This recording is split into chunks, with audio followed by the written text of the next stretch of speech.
देखिए, माननीय सुरेश भारद्वाज जी हमारे बड़े माननीय सम्माननीय मंत्री है। और वैसे भी मेरा गृह इलाका है रोडू से संबंध रखते हैं। तो हमारे तो जो है कुल पुरोहित है, तो मैं तो उनका बहुत मान सम्मान करता हूँ। मगर इस तरह की जो भविष्यवाणी समय समय पर करते रहते हैं, मैं समझता हूँ कि राजनीतिक जीवन में रहते हुए इस तरीके की बयानबाजी जो है वो उनको क्या किसी को भी शोभा नहीं देता है। हम भी देश के माननीय प्रधानमंत्री श्री नरेंद्र मोदी जी का बहुत मान सम्मान करते हैं। वो दूसरी बारी प्रदेश के प्रधानमंत्री बने हैं, पूर्ण बहुमत से बने हैं। और वो केवल भाजपा के नहीं, हमारे भी प्रधानमंत्री हैं और हम उनका पूरा मान सम्मान करते हैं। मगर जिस तरीके से सुरेश भारद्वाज जी ने मैं समझता हूं कि अंधभक्त की श्रेणी में अपने को सबसे ऊपर लाने के लिए ये बयान पिछले कल जो दिया, ये बहुत दुर्भाग्यपूर्ण है। क्योंकि इस तरीके का बयान आम आदमी को तो वैसे ही पसंद नहीं आएगा, मगर अगर माननीय प्रधानमंत्री भी इस बयान को सुनेंगे, मैं समझता हूं कि उनको भी इस तरीके की चाटुकारिता से जो है वो चीज पसंद नहीं आएगी। मुझे लगता है कि पिछले दो तीन दिन पहले जो घटनाक्रम उत्तराखंड के अंदर घटा है, उससे कहीं ना कहीं मुख्यमंत्री बनने का जो एक जो है मुख्यमंत्री बनने की खुजली कई मंत्रियों के अंदर जो है वो लगनी शुरू हो गई है। और उसी का ये परिणाम है कि इस तरीके की बयानबाजी शुरू हो गई है कि जैसे वहां पे रावत जी को बदला गया, वैसे यहाँ पे जयराम जी का भी पत्ता कट सकता है। उस चीज को मद्देनजर रखते हुए शायद ये बयान दिया हो। ये तो वही कह सकते हैं कि किस सोच के साथ दिया है। मगर ये हम कह सकते हैं कि जयराम जी की कुर्सी बिल्कुल साफ है। अगले 2 साल तक तो कम से कम प्रदेश के मुख्यमंत्री जयराम ठाकुर ही रहेंगे। आप और पाप में जो है वो कोई अंतर नहीं है। इसलिए संजय सिंह क्या बोलता है ये कोई महत्व नहीं रखता है।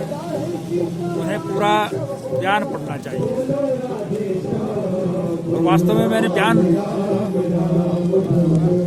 ऐसे ही जो है वो शिव विवाह का कयन जो है वो शिमला के राम मंदिर में था। आप जैसे मित्रों ने जो है वहां पूछ लिया, तो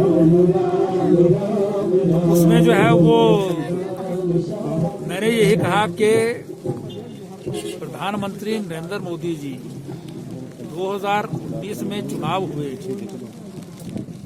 चुनाव के परिणाम आए नहीं थे। उससे पहले वो केदारनाथ की गुफा में जो है वो तपस्या में लीन रहे। अवतार और शिव जो है ये प्रतीक हैं। ऊपर क्यों जा रहे हो? और अमृत मंथन से जो गर्ल प्राप्त होता है उसे शिव पीते हैं, जिससे सारी मानवता का कल्याण होता है। इसी तरह से कोरोना वायरस महामारी आई 1918 में, स्पेनिश फ्लू आया था जिसमें करोड़ों लोग मर गए थे। अनेकों वर्षों तक जो है वो उसके दवा नहीं आई थी, वैक्सीन नहीं आई थी। और भारत जैसे देश तो जो है वो सोच भी नहीं सकते थे कि कोई वैक्सीन पैदा करेंगे।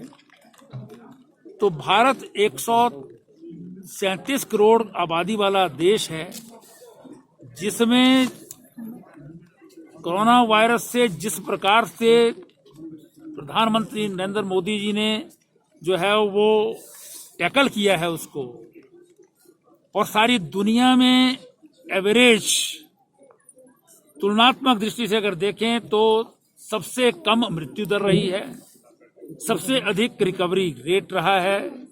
इतने बड़े देश की इतनी बड़ी आबादी को बिना भोजन के नहीं रहने दिया, जबकि सारा देश बंद था। सबको सुविधाएं ना होने के बावजूद भी देश में बनाए अपने आप लोगों ने उनके आह्वान पर मास्क बनाए और चीजें बनाई। तो ये काम किसी महापुरुष का, किसी अवतार का ही होता है। अवतार जो है वो महापुरुष ही होते हैं। उनको जो है वो कोई ईश्वरीय शक्ति होती है उनके पास। तो इसलिए इसमें तुलना जो है वो किसी व्यक्ति से नहीं की है, ईश्वर से भी नहीं की है। शिव के अवतार तो मनुष्य रूप में ही आते हैं। अवतार जो है वो ईश्वर स्वयं नहीं होता। तो इसलिए जो है मैं समझता हूँ कि इसमें किसी प्रकार की भी जो है वो गलती मैंने नहीं की है। वास्तव में जिस प्रकार से आज जो है सारे देश की व्यवस्था हो रही है, 2 वैक्सीन हिंदुस्तान में 1 वर्ष के भीतर जो है बना देना, भारत जैसा देश जिसको किसी समय जो है वो हमारे पूर्व के प्रधानमंत्री जाया करते थे तो उन्हें अमेरिका इत्यादि में जो है व्हाइट हाउस बाहर से देखना पड़ता था, आज 2 वैक्सीन बना रहा है, आत्मनिर्भर है, हेल्थ की दृष्टि से भी, डिफेंस की दृष्टि से भी और बाकी चीज़ों में भी। तो इसमें जो है वो निश्चित रूप से जो है वो 2014 के बाद जो देश में एक परिवर्तन आया है, उसमें जो है वो हम अगर जो है वो अवतार कहेंगे तो कोई अतिशोक्ति नहीं होगी। वैसे तो बिल्कुल मैंने जो कहा है उसमें कोई गलती नहीं की है। एग्जैक्टली जो है वो दुनिया में जो है वो जहर पीना, इसीलिए शिव को जाना जाता है दुनिया में कि अमृत तो सब प्राप्त करते हैं लेकिन जहर जो है वो कोई नहीं पीता है। तो इसलिए जो है उस भगवान शिव के अवतार के रूप में जो इस सारी महामारी में जो है वो जिन्होंने एक बहुत बड़े जो है वो महापुरुष के रूप में जो है काम किया है, तो निश्चित रूप से जो है कालांतर में अगर अवतार के रूप में जो है जाने जाएं तो कोई अतिशयोक्ति नहीं होगी। मैं यही कह रहा हूँ। सर